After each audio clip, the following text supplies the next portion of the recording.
নমস্কার, আমি মিলন স্যার। পাল একাডেমি সেন্টারে তোমাদের সকলকে জানাই স্বাগতম। আজকে ক্লাস 7 এর অঙ্ক বইয়ের যদি তোমরা নিজে করি 5.4 অথবা বইয়ের পেজ নাম্বার 72 বার করো, তাহলে সেই 72 নাম্বার পেজে তোমাদের এইভাবে কিছু অঙ্ক দেওয়া আছে। আজকের এই টিউটোরিয়ালে এই অঙ্কগুলি কিভাবে করতে হবে এই বিষয়ে সম্পূর্ণ বিস্তারিত আলোচনা করব। দেখো, এই অঙ্কগুলি করার আগে প্রথমে আমরা একটু হেডিংটি পড়ে নিই। অ্যাকচুয়ালি হেডিংয়ে কি বলেছে যে ফাঁকা ঘরে, এই যে ফাঁকা বক্স বা বাক্সগুলো তোমরা দেখতে পাচ্ছ, এই বাক্সের মধ্যে আমাদের এই চিহ্নটা অথবা এই চিহ্নটা বসাতে হবে। এখন কথা হলো যে এই চিহ্ন এবং এই চিহ্ন আমরা কিভাবে বুঝবো বা কখন কোন চিহ্নটা বসাবো সেই বিষয়ে আমাদের একটু জানতে হবে। এই ধরনের চিহ্ন তোমরা ক্লাস 5 থেকে করে আসছো, ক্লাস 4এও আছে, ক্লাস 4-এ আছে, ক্লাস 5-এ আছে, ক্লাস 6-এ আছে। যারা শিখেছো তাদের পক্ষে এগুলো অঙ্ক একদম জল ভাত, আর যারা শেখনি তারা এটা দেখলেই মানে অবস্থা খারাপ হয়ে যাবে। যাই হোক, আজকে আমি একটু তোমাদের এই বিষয় নিয়ে আলোচনা করব। দেখো, প্রথমে যে এইভাবে যে একটা চিহ্ন আছে, এটা অ্যাকচুয়ালি একটা তীরের যে ফালা থাকে, এখান থেকে যদি আমরা এইভাবে টানতাম একটা তীর হতো। তার মানে তীরের ফালার যে উপরের অংশটা, সেই অংশটাকে আমরা এখানে একটু ধরে থাকি। সে এইভাবেই হোক বা এইভাবেই হোক, যেদিকেই হোক না কেন, এটা হোক বা এটা হোক, এটাকে বলা হচ্ছে আমাদের অ্যাকচুয়ালি গ্রেটার দেন। ওকে, এই সোজাসুজি যেটা আছে সেটা হচ্ছে আমাদের গ্রেটার দেন বলা হয়। এটাকে হচ্ছে গ্রেটার দেন। ওকে, আর এটা হচ্ছে স্মল দেন। এটা হচ্ছে স্মল দেন। ওকে, এটা হচ্ছে গ্রেটার দেন, আর এটা হচ্ছে স্মল দেন। এখন গ্রেটার দেনই হোক আর স্মল দেনই হোক, দুটোর ক্ষেত্রে এদের যে ক্যারেক্টার সেম। কিভাবে সেম? গ্রেটার দেনে যদি মাথাতে কেউ থাকে সে সব সময় ছোট হয়। ওকে, সব সময় ছোট হবে। এবার স্মল দেনের ক্ষেত্রেও যদি এর মাথাতে কেউ থাকে বসে, তাহলে সে সব সময় ছোট হবে, দুটোর ক্ষেত্রেই। এবার গ্রেটার দেনের ক্ষেত্রে যদি কেউ ভিতরে থাকে সে সব সময় বড় হয়। স্মল দেনের ক্ষেত্রে যদি কেউ ভিতরে থাকে সে সব সময় বড় হয়। ওকে, সব সময় বড় হবে। তাহলে এদের যে অ্যাকচুয়ালি ডিফারেন্স, পার্থক্যটা এই দুটোর মধ্যে, দুটোর সেম কিন্তু ক্যারেক্টার। এখানে পার্থক্য বলতে এদের যে ক্যারেক্টার সেটা সেম। স্মল দেনের ক্ষেত্রে এবং গ্রেটার দেনের ক্ষেত্রে মাথাতে যে থাকবে সে সব সময় ছোট এবং ভেতরে যে থাকবে সে সব সময় বড়। বোঝা গেল? এখন তাহলে আমরা একটু আসি। দেখো, 5-এর পাওয়ার 3 এবং 3-এর পাওয়ার 5 আমাদের দেখতে হবে যে এই দুটোর মধ্যে অ্যাকচুয়ালি বড় এবং ছোট কি, সেটাকে আমাদের এখানে একটু দেখতে হবে। দেখো, তোমাদের এই অধ্যায়ের অ্যাকচুয়ালি তোমাদের যে সূচকের নিয়ম প্রয়োগ করে করতে বলেছে, আমি এর আগে দুটো ক্লাস আপডেট দিয়েছি। যারা দেখোনি তারা একটু দেখবা, তাহলে বুঝতে পারবা যে এই ধরনের অঙ্কগুলি কিভাবে করতে হয়। দেখো, 5-এর পাওয়ার 3 কথার অর্থ, 5-এর পাওয়ার 3 এর কথার অর্থ মানে 5 আমরা 3 বার গুণ করব। 1 2 3। ওকে, 5-এর পাওয়ার 3 কথার অর্থ 5কে আমরা 3 বার গুণ করব। তার মানে 3 গুণ 5 না, 5 গুণ 5 গুণ 5, মানে 5টা আমার 3 বার গুণ করতে হবে। যার মাথার উপরে যত থাকবে সেই সংখ্যাকে ততবার আমরা গুণ করব। তবে এটাকে ভুল করবে না যে এখানে 5 আর 3 আছে, 5 3 গুণ করে দেবো, তাহলে ভুল। ওকে, এটা মনে রাখতে হবে যে মাথার উপরে যত আছে ততবার আমরা এই সংখ্যাটাকে গুণ করব, এবং এই সংখ্যাটাকে বলা হচ্ছে নিধান। আর উপরে যে পাওয়ার হিসাবে থাকে সেটাকে পাওয়ার বা ঘাত বলা হয়, যেটা তোমাদের সূচক বলা হয়। তাহলে 3টা 5 যদি আমরা গুণ করি তাহলে 5 5-এ 25, 5 25 হচ্ছে 125। ওকে, এবার 3-এর পাওয়ার 5 আছে, 3-এর পাওয়ার 5 যদি হয় তার মানে আমরা 3 5 বার গুণ করবো। 1 2 3 4 5। এটা যদি আমরা গুণ করি কত হয়?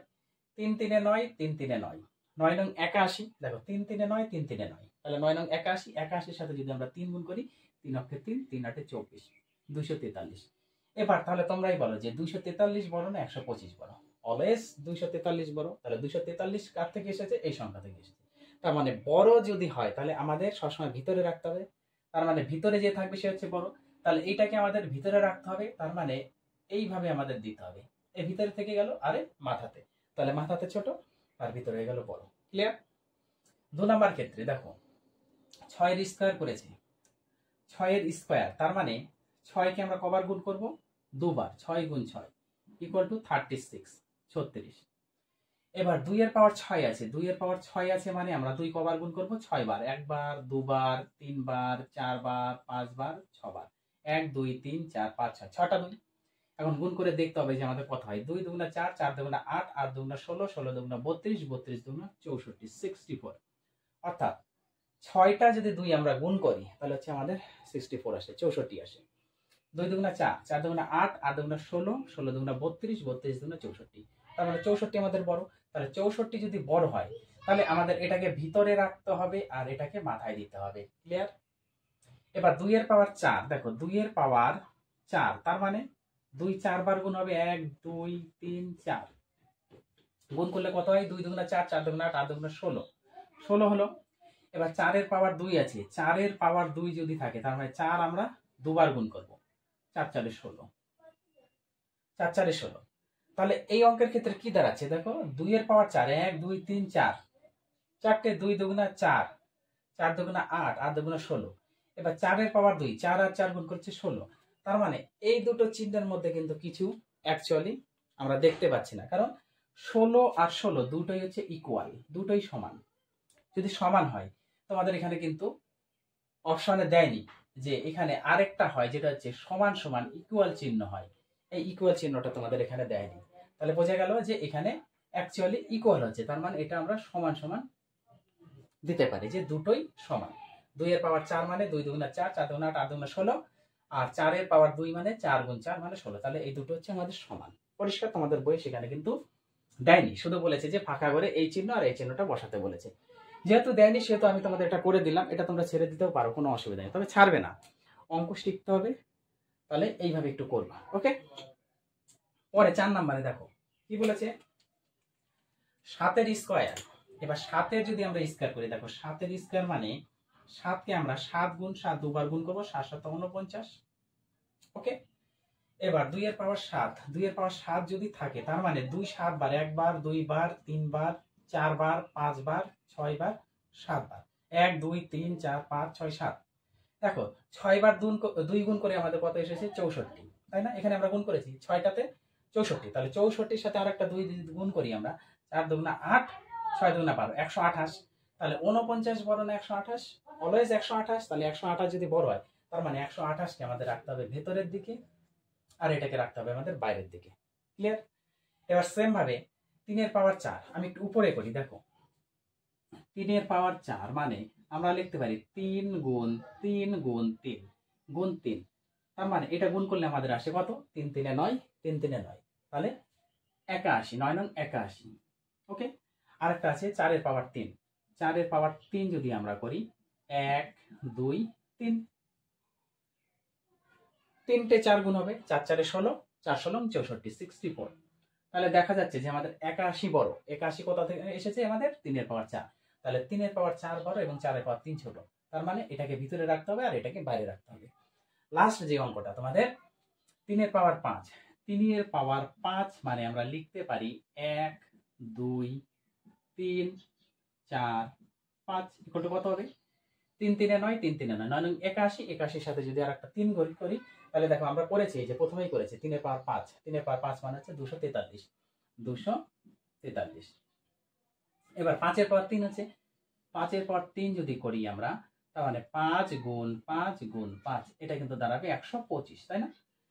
করেছি, এই দেখো এই ক্ষেত্রে 5 এর পাওয়ার 3 করেছি না, করেছি। তাহলে এই দুটোর মধ্যে আমার 243 বড়, সেটা এসেছে 3 এর পাওয়ার 5 থেকে। 3 এর পাওয়ার 5 বড়, তার মানে এটাকে আমাদের ভিতরে রাখতে হবে আর এটাকে আমাদের বাইরে রাখতে হবে। আশা করি তোমাদের পেজ নাম্বার 72 যে অঙ্কগুলি আছে এই অঙ্কগুলি নিয়ে কারো কোথাও সমস্যা নেই।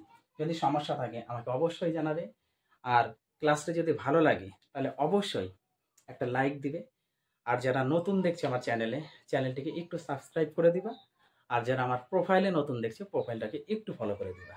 এতটুকুই শুধু তোমাদের কাছে রিকোয়েস্ট, আদার্স আর কিচ্ছু চাই না, ওকে। তাহলে অঙ্কগুলো তোমরা নিজের থেকে প্র্যাকটিস করো, আমি আবার আসবো পরবর্তী পার্ট নিয়ে। তাহলে আজকের মতো তোমাদের সাথে এখানেই।